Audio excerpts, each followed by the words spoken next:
Hello, my name is Molina, and today I will be presenting on malaria, a serious and widespread infectious disease that continues to impact millions of people around the world, especially in tropical and subtropical regions.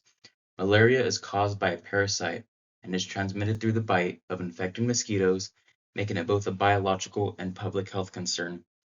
The Bible verse I chose is Jeremiah chapter 17, verse 14, which says, "Heal me, Lord, and I will be healed. Save me, and I will be saved, for you are the one I praise." I selected this verse because it reflects the importance of healing and restoration, which connects to the purpose of studying diseases like malaria. It reminds us also that while medicine and science play a major role in treating illness, there's also a deeper sense of hope, faith, and compassion involved in caring for those who are suffering. This verse helps set the tone for my presentation by showing both the physical and spiritual aspects of healing. Malaria typically presents with flu-like symptoms, which can sometimes make it difficult to recognize early. The most common symptom is a fever that may occur in cycles. Depending on the species of the parasite, patients often experience chills, followed by intense sweating, along with headaches, fatigue, and muscle aches.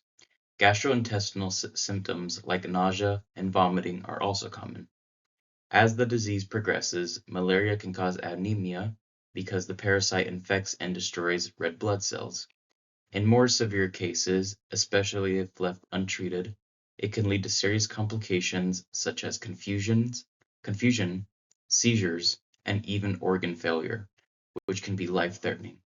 Recognizing these symptoms early is critical for prompt diagnosis and treatment. Malaria is caused by Plasmodium, which is a single-celled eukaryotic parasite. As shown in this diagram, the organism has many complex internal structures, including a nucleus, mitochondria, ribosomes, and endoplasmic reticulum, which allow it to function similarly to other eukaryotic cells. In the image, you can also see the features like the food vacuole and cytoplasm, which are important for nutrient processing and survival. One important feature of Plasmodium is its specialized structures that allow it to invade human cells, especially liver cells and red blood cells. This intracellular lifestyle is key to how malaria causes disease, because the parasite hides and multiplies inside host cells, eventually destroying red blood cells and leading to symptoms like anemia and fever.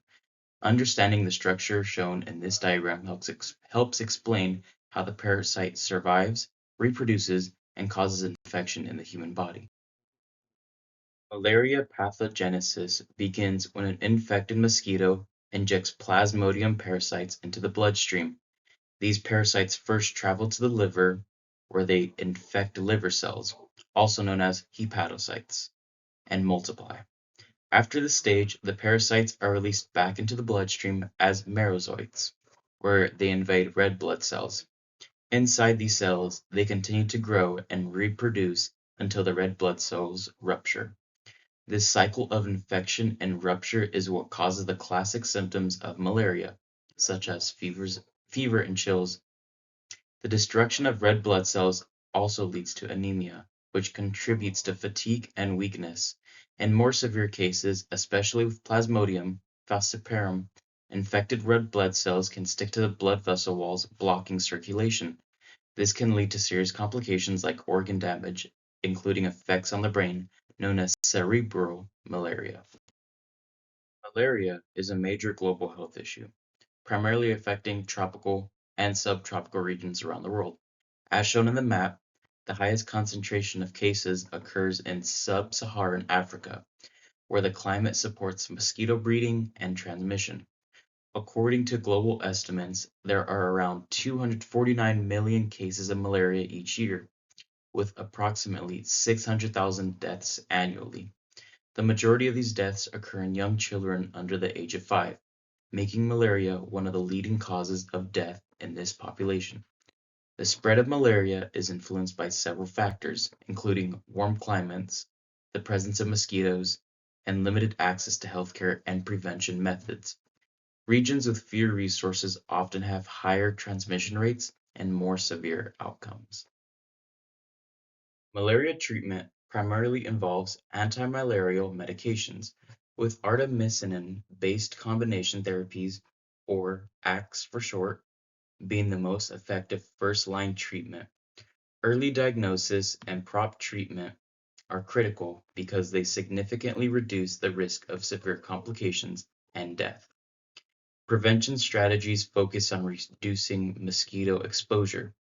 This includes the use of insecticide-treated bed nets, indoor spraying, and preventative medications for individuals in high-risk areas, such as children and pregnant women. These methods are proven to greatly reduce transmission rates and save lives.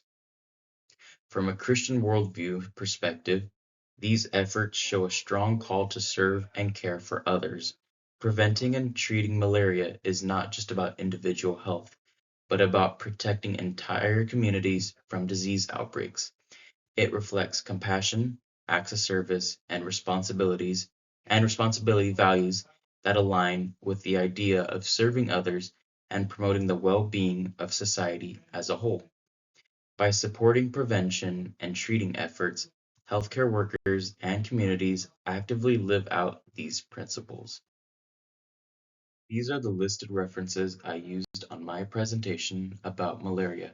Thank you for listening in to my presentation.